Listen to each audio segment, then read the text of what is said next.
Assalomu alaykum hammaga, kanalim obunachilari, kuzatuvchilarim.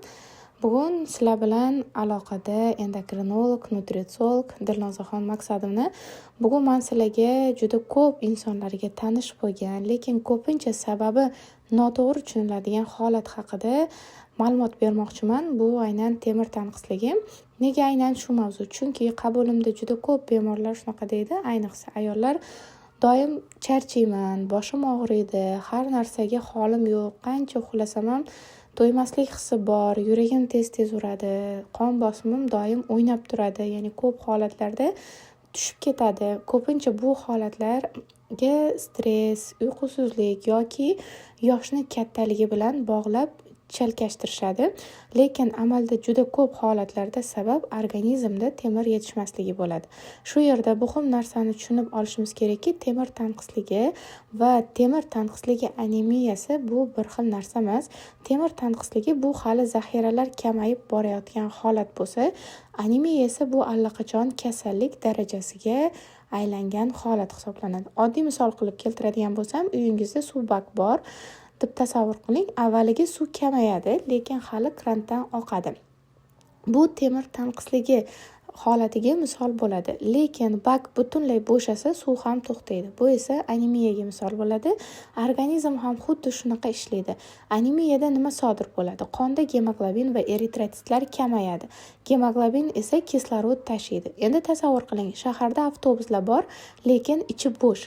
Yo'lovchilar manzilga yetib bormaydi. Kislorod yetarli yetkazilmasa, miya charchaydi, diqqat susayishi boshlanadi, yurak tez uradi, ko'z oldi qorong'ilashadi. Shu uchun ko'p insonlar o'rnidan turganda ko'z oldi qorong'ilashadi yoki qon bosimi doimiy past bo'ladi. Bu holatni ko'pincha menda shunchaki past bosim deb qabul qilishadi, lekin amalda bu temir tanqisligini belgisi bo'lishi mumkin. Shu yerda tabiiy savol tug'iladi: nega temir kamayadi? Birinchi va eng ko'p uchraydigan sabablardan biri bu qon yo'qotish. Qon yo'qotish bilamiz ikki xil bo'ladi, ya'ni yashirin qon ketish hamda tashqi qon ketish, ya'ni ochiq qon yo'qotishlar bo'lishi mumkin. Ochiq qon yo'qotishligi bu ayollarda hayz, burundan qon ketishi, jarohatlar kiradigan bo'lsa, yashirin ichki qon ketishlariga inson o'zini sog'lom deb hisoblaydigan, lekin oshqozon yoki ichakda surunkali bilinmas qon ketishi bo'lishi mumkin. Bu holatlarga gemorroy, oshqozon yarasi, ichak kasalliklari bilan bog'liq bo'lgan misollar kiradi. Shu uchun biz doim aytadigan narsamiz, temir past bo'lsa faqat qo'shimcha ichish emas, sababini topish muhim. Ayniqsa ayollar uchun bu masala alohida ahamiyatga ega. Chunki tug'ish yoshidagi ayollarda anemiyani asosiy sababi bu bachadon qon ketishlari hisoblanadi. Mioma yoki endometriozda hayz uzoq va og'riq o'tadi, og'riqli holatda o'tadi. Mana shu holatlarda ham qon yo'qotishlar uchrab turadi. Ko'p ayollar shunaqa deydi: "Meni hayzim doim shunaqa kelgan, lekin normal hayz 3-5 kun davom etadi." Bu hayot sifatini buzmasligi va anemiyaga ta'sirligi yo'q.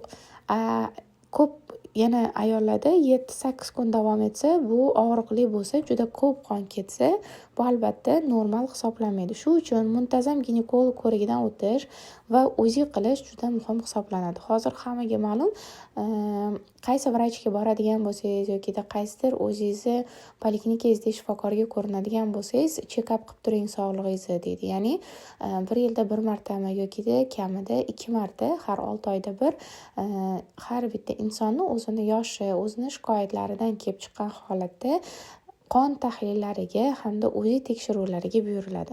Mana shu UZI tekshiruvlariga buyurilishdan va qon tahlillarini topshirishdan asosiy maqsad bu inson kasallikka oldindan ko'ra bilishi va o'zida qanaqa defitsitlar ketayotganini yoki boshlanayotgan kasalliklar nimani hisobiga bo'layotganini aniqlash uchun. Chunki kasallikni davolashdan ko'ra uni oldini olish albatta har bittamiz uchun afzal bo'lgan holat. Endi ovqatlanish haqida gaplashadigan bo'lsak, chunki bu temir tanqisligini ikkinchi katta sababi hisoblanadi. Ko'p inson "men yaxshi ovqatlanaman" deb o'ylaydi, lekin ratsioniga qaraydigan bo'lsangiz, asosan non, un mahsulotlari va shirinliklar bo'ladi. Temir va gemoglobin uchun esa oqsil kerak. Oqsil bu go'sht, baliq, tuxum, jigar.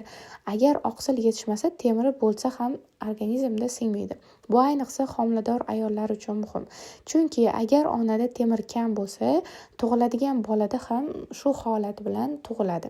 Shu uchun homiladorlikka tayyorgarlik davrida tekshiruvlar juda muhim hisoblanadi.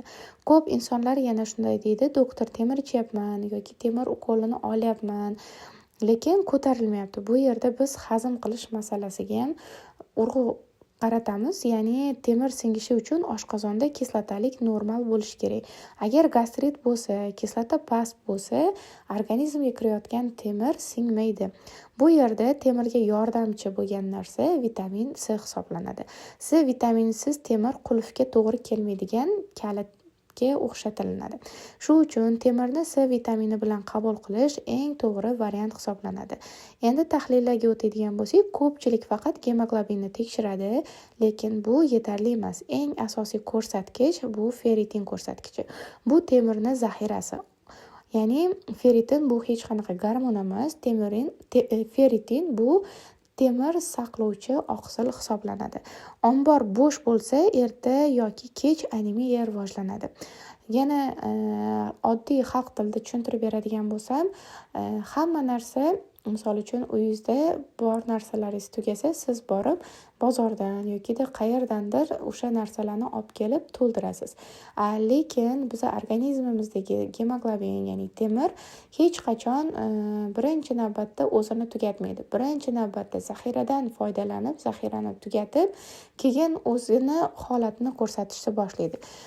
Va bunga misol bizni poliklinikalarda yoki analizlarga topshirgani borsangiz, sizni gemoglobiningiz normada chiqadi. Lekin shikoyatlaringiz mana shu temir tanqisligiga, anemiya holatlariga bog'liq bo'lgan shikoyatlaringiz bor.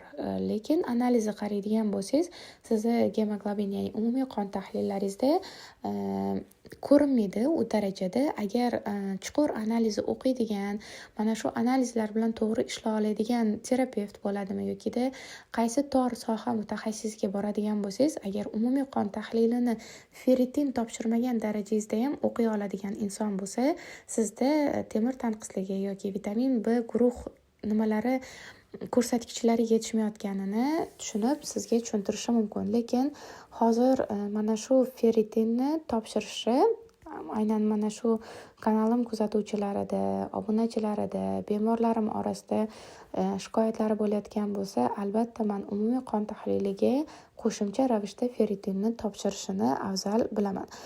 Xo'p, shu uchun ferritin qondagi temir, transferin birga baholanishi kerak. Ya'ni analizlarni ko'rsatkichlarini baholayotganda albatta mana shu tahlillarni ham birga baholash kerak. Agar tahlil topshirmagan bo'lsangiz, tanangiz sizga allaqachon signal beryapti. Charchoq, asabiylik, diqqat pasayishi, sovuq qo'l, oyoq, soch to'kilishi, tirnoqlar sinuvchanligi, bularni barchasi temir tanqisligidan darak berishi mumkin. Endi ko'p beriladigan savolga javob beraman. Hayz vaqtida temir ichsa bo'ladimi? Javob: ha, mumkin va hatto kerak ham. Bu Jahon sog'liqni saqlash tashkiloti tavsiyasi. Temir qonni kuchaytirmaydi, aksincha temir tanqisligi qon ketishini kuchaytiradi. Bu keng tarqalgan mif. Xulosa qilib aytsam, temir tanqisligi oddiy charchoq emas. Bu organizmni yordam so'rashi. Shu uchun o'zingizni tinglang, tahlil topshiring, ovqatlanishingizni to'g'rilang. Barchangizga sog'lik, kuch-quvvat va yaxshi ferritin va yaxshi gemoglobin darajasini tilayman. E'tiboringiz uchun rahmat.